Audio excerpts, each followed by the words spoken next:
Contextual strategies to beat procrastination. We are contextual beings, yes. We are heavily influenced by everything around us, starting with other people, of course.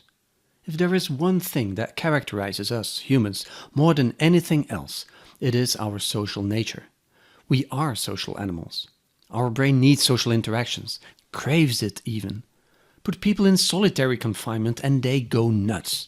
Put all people in social isolation and their brain will age dramatically. Now cut young children off from any social contact and their brains will remain impaired for life. We live and thrive from our contact with others. Positive psychology has been able to demonstrate that it is the quality of our social contacts more than anything else that will make us happy about our lives or not. So let's embrace our social nature and see how we can use that to overcome procrastination. So let's team up. In the history of humankind, very little accomplishments have been the work of one single person. Sure, the initial idea can come from one mind, but the execution is almost always teamwork. Now, procrastination is mostly about executive tasks, right? Things that need to be done. So do team up. Invite friends or colleagues to do the activity you're procrastinating on and do it together. Not only is it more fun and rewarding, you'll be done in half the time. Or use a buddy system. Maybe you just need some social control, someone towards whom you're accountable for. Instead of making it a real controlling job, make it a more positive, rewarding relation by using the buddy system. Basically, you find someone close to you whom you can call whenever you're having a hard time to get motivated. Someone who can give you a pep talk. Because, let's face it, sometimes we just need some attention in order to feel better and move on with our task. So this buddy should be available whenever you hit a hard moment, but also to celebrate whenever you did complete a task you were procrastinating on. Action takers. You've probably heard that we would be the average of the 5 people we spend most time with. Now, whilst there is no scientific evidence behind this one-liner, a good one by the way, there is some undeniable truth in it. Our social environment has a huge impact on how we behave. We unconsciously tend to conform to group norms and behaviors. There have been often hilarious social experiments proving this over and over again. So yes, if we're surrounded by procrastinators, we're more likely to procrastinate ourselves. Likewise, if we surround ourselves with people who take action, we will be more likely to take action ourselves. So choose wisely whom you spend time with. And get rid of temptation. Okay, so much for people. When we're talking about the environment we're in, as a driver for unconscious decision making, we're obviously also talking about things. Which things? All things, everything.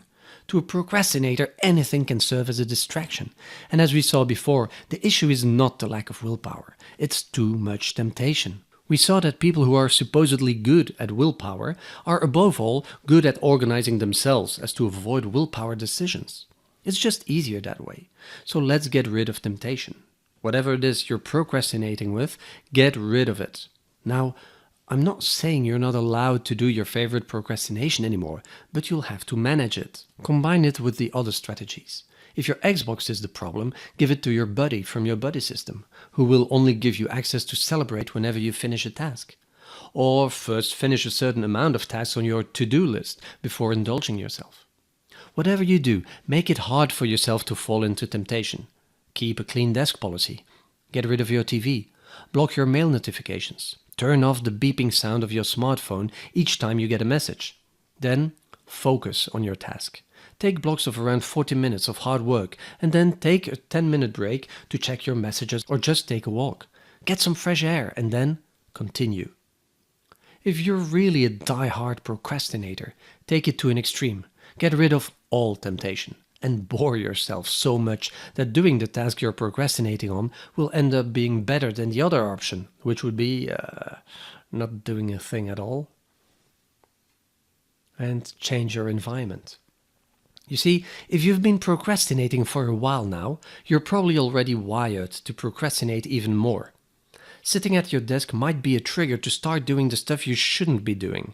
So whenever you detect repetitive patterns in your procrastination, things or activities that will trigger your procrastination, it's time to break out of that pattern.